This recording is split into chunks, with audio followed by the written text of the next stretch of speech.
Hello, everybody, and welcome to session 7. So, a long time for session 6, 5, 4, and 3, we were going over fractions, decimals, ratios, percents, which are all basically the same thing, written in different ways, and how to convert them. And we are finally moving on from that topic in session 7. So the first lesson in session 7 in 7-1 would be absolute value. So what is absolute value? The absolute the absolute value I can't spell absolute value of a number is the distance the number is from 0.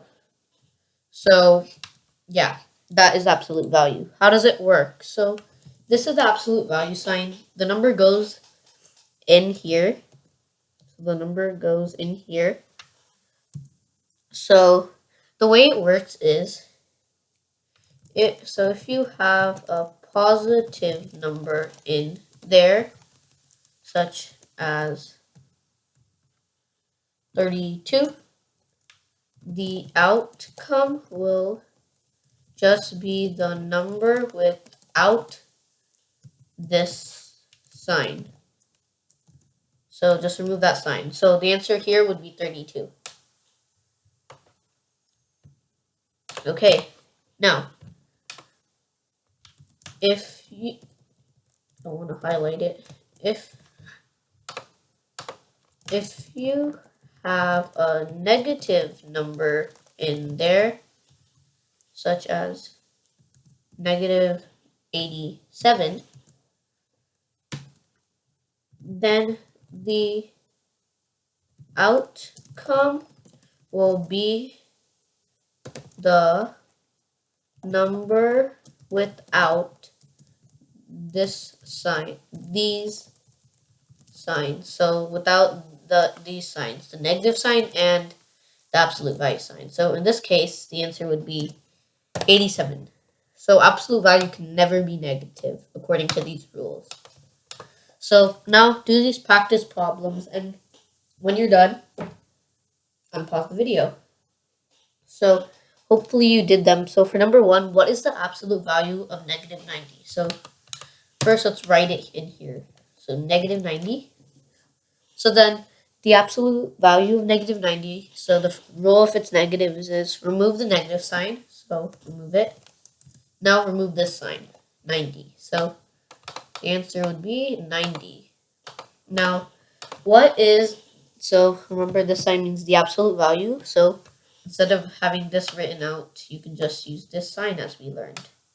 So what is the absolute value of 6,511 equivalent to? So rule, just remove the absolute value sign. So just remove it and you get this, 6,511. Okay, for 7-2, we will be learning about adding with negative or positive numbers. So the first combo, or I guess combo, is negative and positive number. A negative and a positive number. So this one has two different ways. So it varies.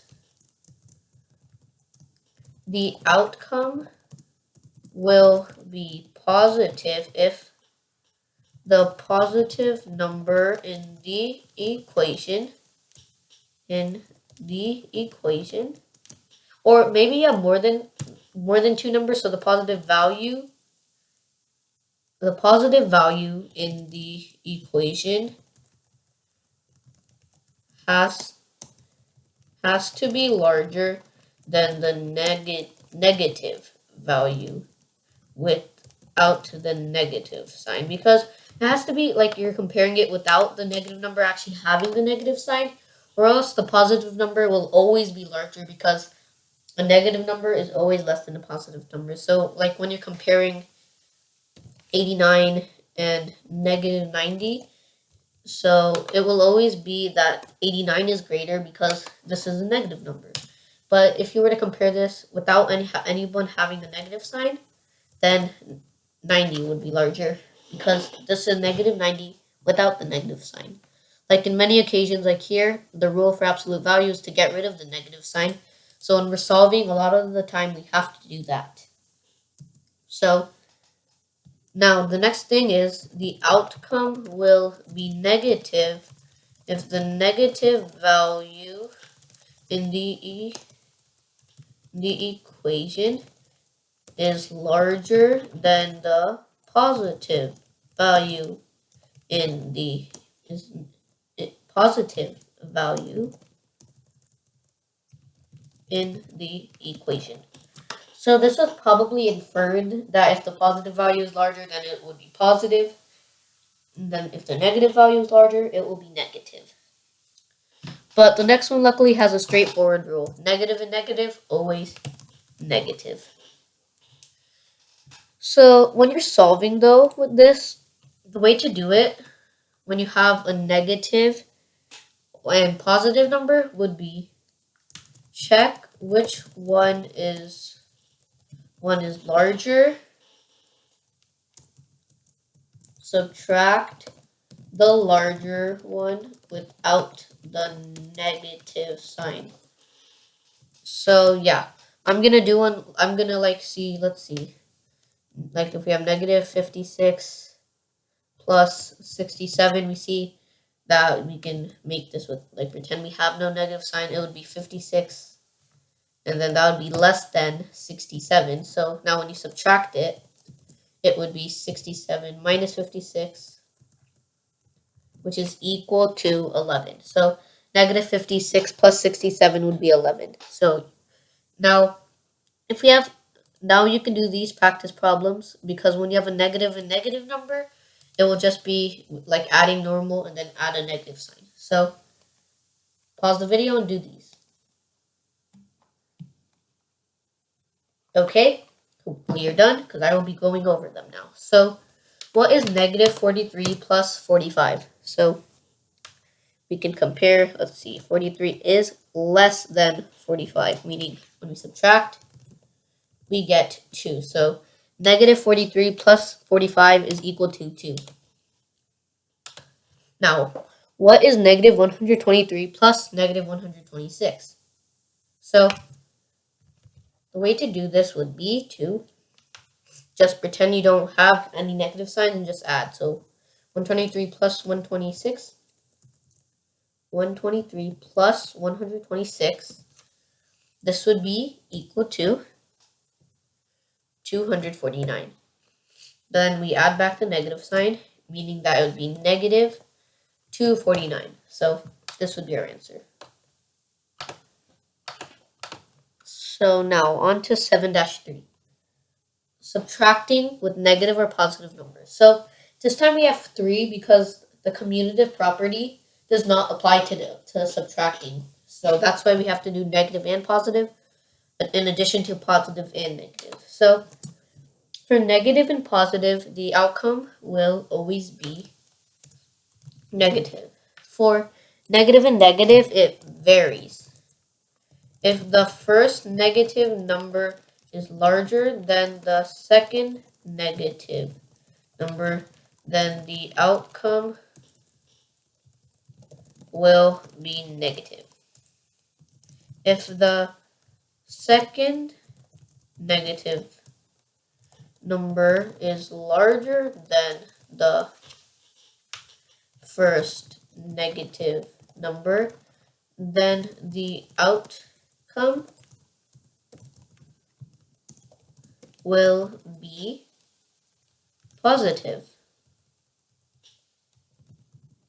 Now, on to positive and negative.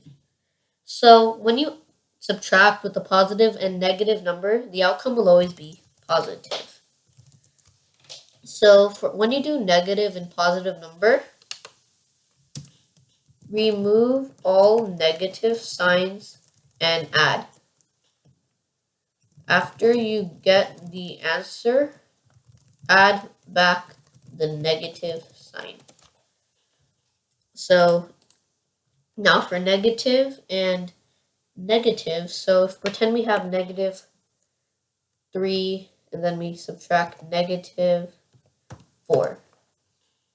So the way to do this is remove all negative signs and subtract the larger number.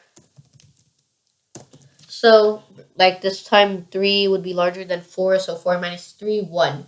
But if it was the other way, negative 4 minus negative 3, then the answer would be 4 minus 3. Okay, so this time actually it's different. Remove all negative signs and subtract the larger number when the second number is larger.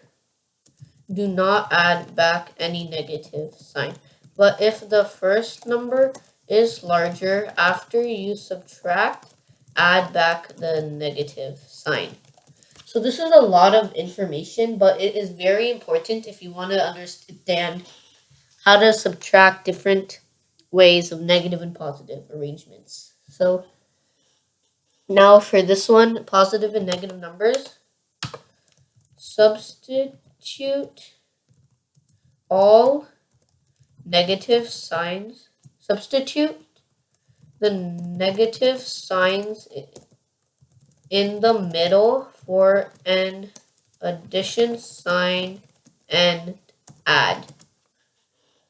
So using these rules, you can do 1, 2, and 3, and after you're done, unpause the video and I will be going over it.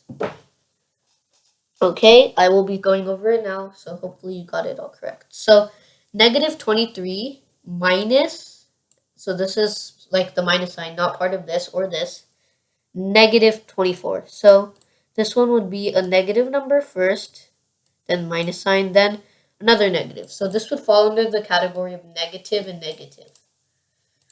So let's see which is bigger. We know that 23 is less than 24, meaning the second number is bigger. So we subtract 24 minus 23 and we get 1. So our answer would be 1. And we don't have to add back any negative sign because the first number is not bigger than the second number. Now, on to number 2.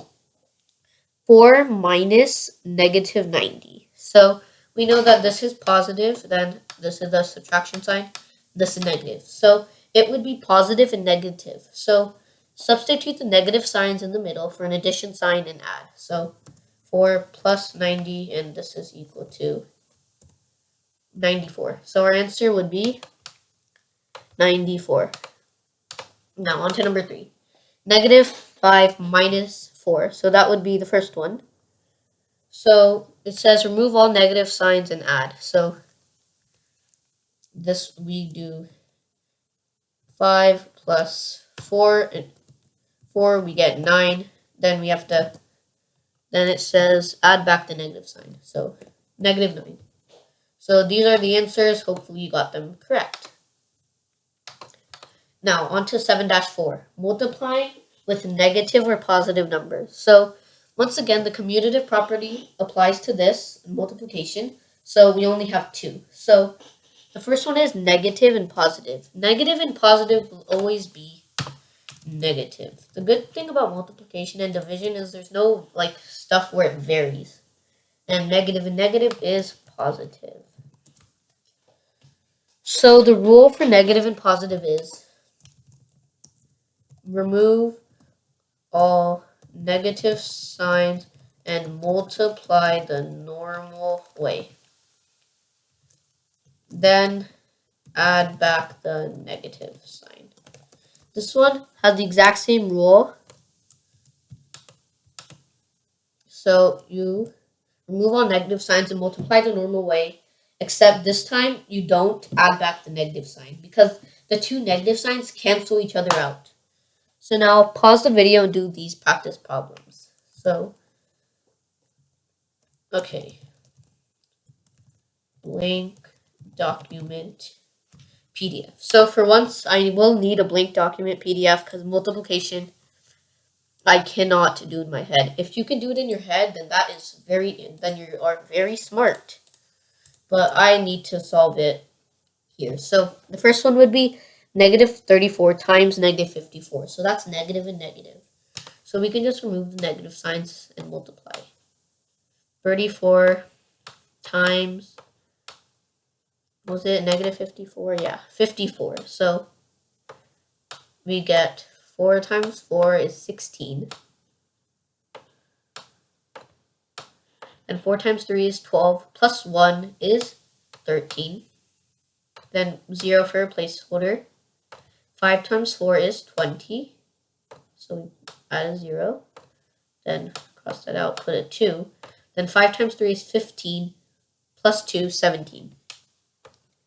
So we can add this, and we get 1,836. And we don't add back the negative sign, so this would just equal 1,836. Now for this one, we can do the same thing, just multiply without the negative signs. 39 times, I think it was 45. Yeah, 45. So we get 5, then 45. So here, now 5 times 3, 15 plus 4, 19. Now it's 0 as a placeholder. 4 times 9 is 36. So cross that out, put a 3. 4 times 3 is 12, plus 3, 15. Now we add this. We get our answer as 1,755. But remember, this time we have to, so we get 1,755. But remember, we have to add back the negative sign for this one. So it would be negative 1,755. So this time we don't have two negative signs, meaning the negative signs cannot cancel out. We are just removing it just for now, but we have to add it back later. Now, dividing with negative or positive numbers. Once again, no commutative property no commutative property applies for this, so you have to have 3. So negative and positive. So when you have a negative and positive, always negative, because the negative signs cannot cancel out. Saying this, we obviously know that negative and negative will be positive, and that positive and negative will be negative. Now, pause the video and do these practice problems. Okay, hopefully you pause the video because I will be going over it now. Well, so remember, negative and negative, the negative signs cancel out. So we can write it as canceling out the negative signs. 54 divided by 3. When we solve this, 3 divided by 54. So 3 goes into 5 once, minus 3 equals 2. Go down.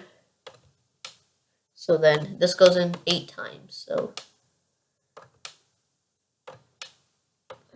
this would equal 0. So the answer would be 18. Now the next two, I told you something that I hope you would have inferred from what I've been teaching you for this. I didn't tell you it on purpose, but when you divide, just pretend you have no negative signs and add it back later for number 2 and 3. So hopefully you weren't confused by that and you just inferred it because of what I've been teaching you earlier. So that being said, no negative sign, so just pretend. So 54 divided by 4. So 1 time, so minus 4 equals 1. Bring this down. This would be equal to, this would be going, it would go into there 3 times, so minus 12, you get 2. Now, we can just say 13, negative 13, remainder 2, but that would sound kind of awkward. So, as I taught you earlier, let's bring down an imaginary 0. So, we have to add a decimal point then. And then we get in, this goes 5 times with the remainder of 0 now. So, the answer would be 13.5. So it would get 13.5, but remember, we have to add back the negative sign. So it would be negative 13.5. Because we don't have two negative signs to cancel out. Now, last one, pretend we don't have any negative sign. So 30 divided by 3. Now, 3 goes into 3 once evenly, so 3, 0. Now, we bring this down, and 3 cannot go into 0. So you might think, oh, the answer is 1. But when you bring down a 0, and it's still, you can't do anything, you just add a 0 here, and you get our answer as 10. So 10.